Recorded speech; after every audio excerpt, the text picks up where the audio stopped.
What's up, guys? Hope everyone's doing well out there today.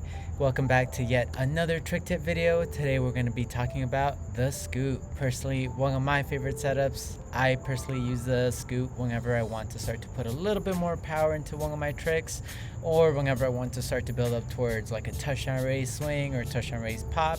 The scoot is a good intermediary setup because it allows you to add a little bit more power and still keep that control. I personally found it super helpful when learning my corks. A lot of people find it helpful when trying to get the concept of popping and just generating momentum into another trick. Okay, so for this specific trick slash setup, you don't really need any prerequisites. The move is a pretty beginner friendly move. Again, you just need to understand the fundamentals. So for warm-ups, I recommend you just do your regular tricking warm-up. Just any good warm-up is good. I do recommend you roll out and stretch your wrist, as you are going to be putting a good amount of weight on your wrist. It shouldn't be enough to injure you, but you should definitely have some mobility within your body before you start training anytime. Really quickly, so I can say it once again. Clap your hands, roll them out a couple times, roll them out the other way, then do some waves the other way. Just make sure you warm them up, yeah? You can try and going into these, flat, using the floor, really releasing them. Really good one. Just make sure you're fully warm before you start the scoop practice, yes. Cool. Now that our wrists are warm and our bodies are warm and we're ready to start training, we can start to talk about the first trick tip, which is find the right axis. A lot of people, when they're first starting out, they usually start learning cartwheels or forward rolls, things that are really over the top, not really circular. With tricking, a lot of the time, we tend to go in a circular or off-axis motion. That's kind of why gymnasts and tumblers usually have a little bit of trouble when starting tricking. But not us, we're starting from the very beginning, yeah? So we're starting from the fundamentals. And the right axis for the scoot is actually a circular motion. We start at a 90-degree angle facing the side, looking towards where we're gonna go.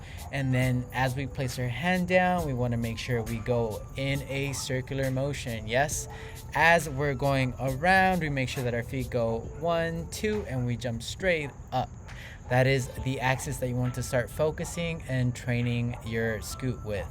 Again, make sure you start at a 90-degree angle. This is going to make it so that you can go even more around, yeah?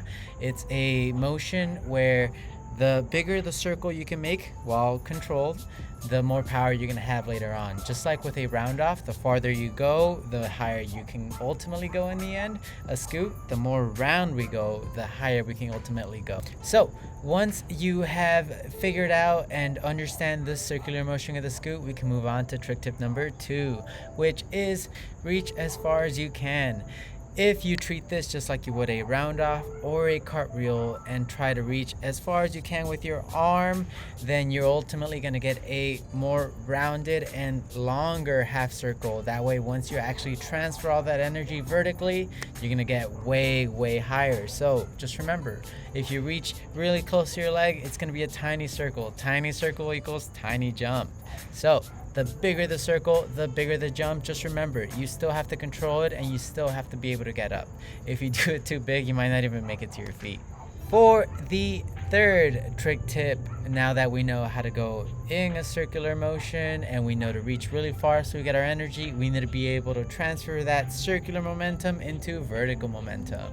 The way that we do this is the same thing as the round off. You're going to notice that a lot of these transitional moves are very similar. So we want to practice and try to relate them to each other. So with the round off, as we're coming up from our hands to our feet, getting ready to punch really hard, we're going to make sure we block with our shoulders. So blocking just meaning from here, the push doesn't come from our arms, the push comes from our shoulders. So with the scoot, only one hand is on the floor. So this shoulder is going to push as much as you can as you're starting to stand up. That way that push gets your chest really high and you're able to jump up as high as you possibly can.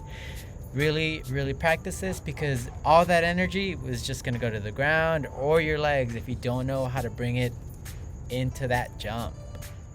we're actually moving pretty fast today, and that's good. This move isn't too complicated. It's more about getting your reps in and trying to think about the technique. Yeah, it's gonna take way less reps for you to feel comfortable if you think about the technique with every single repetition. This goes for everything. So for trick tip number 4, we are going to talk about spotting. When we are spotting for the scoot, we want to make sure we start looking at where we're going to place our hand down. That way we are able to spot where we're going to start to rotate about. Then as we're blocking, we want to make sure that our spot goes from where our hand is to a little bit more vertical, just like the round off, just like the touchdown raise. All these have the same concepts. And as we're looking vertically, that's going to get our body to go from a circle to a straight line as high as we possibly can. This is what's going to make it so that instead of going backwards or gaining forwards, you can go as vertical as you want and you can jump as high as you want. That way your tricks can have a crap ton of power. By spotting straight in front of you, what this is also going to do is it's also going to put you in a position where you're comfortable. If you learn standing flash kicks, standing back tuck, if you have regular quirks from just a J step, then you're going to relate this all just to the regular scoot pop or scoot swing, because ultimately as you're blocking and spotting up, you're going to end in the exact same position. Now that you have a very functional and probably very aesthetic scoot, we can start to work on actually using it as a transitional move. The scoot is a setup, so we got to practice our setup takeoffs. Both the pop and the swing are really good to practice, and the best way to practice them is by repping them out. Normally you don't have to do a pop back tuck or a pop flash every single time. You just have to make sure that every time you scoot, you practice on either popping 2-foot jump as high as you possibly can, trying to stay controlled, trying to look straight. If you turn a little bit, that's okay.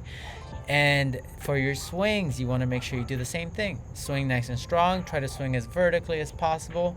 That way when you actually want to incorporate your gainer, your cork, your pop flash, your pop full, it's all from the same exact takeoff, and you can really maximize your height and get a crap ton of power. Again, I love using the scoot to start to get comfortable with whatever tricks I just got. That way when I add a TDR, I can do dubs, I can do whatever I set my mind on. Yeah. With all that said, I hope these tips helped you guys out in your journey to learn the scoot. Definitely let me know in the comments below if you did. Follow me on Instagram and let me know which trick tips video you guys want next. I have cork and I have Gumby coming up, but those are very intricate tricks and I want to get into the fine details with those. But yeah, other than that, thank you guys so much for the support. Again, I can't stop thanking all of you guys that watch, all of you guys that come back, and I'm putting all this information out to help as many people as I possibly can. Thank you guys again. Have a great day.